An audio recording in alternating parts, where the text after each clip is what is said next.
नमस्कार। आज हम लौह पाक पढ़ेंगे। लौह पाक 3 चरण में कंप्लीट होता है: भानुपाक, स्थाली पाक और पुट पाक। चलिए पहले हम भानुपाक पढ़ते हैं। पहला प्रथम चरण वरा क्वाथ इतम लोहम भानु प्रखर भानुवी, यानी वरा यानी त्रिफला, त्रिफला क्वाथ इतम लोहम, यानी त्रिफला का जो क्वाथ, त्रिफला के क्वाथ में लौह चूर्ण को सुखाना। लोहम भानो प्रखर भानुवी शुष्यन विपच्यते यस्मात् भानु पाकास्तथा स्मृता, यानी जो शुद्ध लौह चूर्ण है इसके समभाग हम त्रिफला चूर्ण लेते हैं, यानी त्रिफला लेते हैं। उस त्रिफला में द्विगुण जल मिलाते हैं और द्विगुण जल मिलाकर इसका क्वाथ करते हैं और क्वाथ में 1/4 शेष रह जाता है। उस क्वाथ को इस शुद्ध लौह चूर्ण में मिलाकर धूप में इसको सुखाते हैं, यानी शुद्ध लौह चूर्ण के संभाग त्रिफला प्लस द्विगुण जल 1/4 शेष रह जाए तो उस क्वाथ में शुद्ध लौह को चूर्ण को हम 3 से 7 बार हम सुखाते हैं, तो वो भानुपाक कहलाता है। अब इस भानुपाक से प्राप्त लौह चूर्ण को हम स्थाली पाक के लिए लाते हैं। स्थाली पाक में क्या करते हैं? त्रिफला क्वथितोपेतम लौहम स्थाल्याम कराग्निना शुष्यन विपच्यते यत्नात् स्थाली व पाकस्तथा स्मृता। ये भी रस्तरंगड़ी से लिया गया है।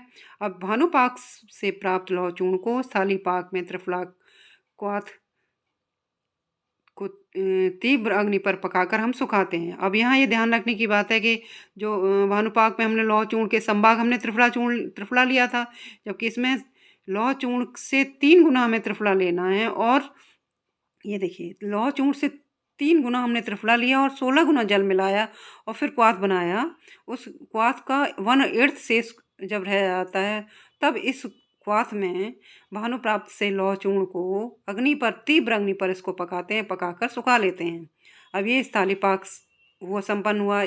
अब इस स्थाली पाक से प्राप्त लौह चूर्ण को हम पुट पाक में ले जाते हैं। इस पुट पाक में जाने के लिए स्थाली पाक से लौह चूर्ण को पहले हम इसको लौह चूर्ण को जल से धोते हैं। उसके पश्चात देखिए, चलिए पहले श्लोक पढ़ते हैं। रसादि भेषजानाम खल्वे लोहम विमर्दितम पुटस्थम पच्यते यस्मात् पुटपाकस्ततः स्मृता, यानी स्थाली पाक से प्राप्त लौह चूर्ण को जल से धोते हैं और सुखा लेते हैं।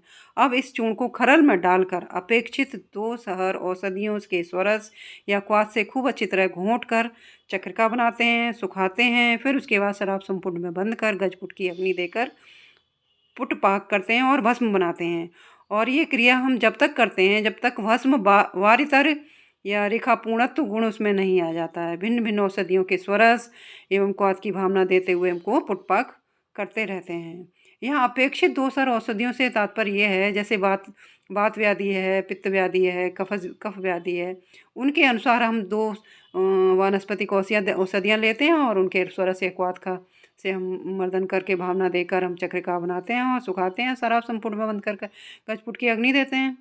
अगर ये ना हो तो हम त्रिफला क्वाथ के से भी ये भावना देकर हम कई गजपुट की अग्नि देकर हम भस्म बना लेते हैं। ठीक है, ये हमारा लौह पाक हुआ। ये वीडियो आप लोगों को मेरा पसंद आया हो, ये मेरा पढ़ाने का तरीका समझ में आ रहा हो तो प्लीज़ इसे लाइक कीजिए, शेयर कीजिए और सब्सक्राइब कीजिए। Thank you.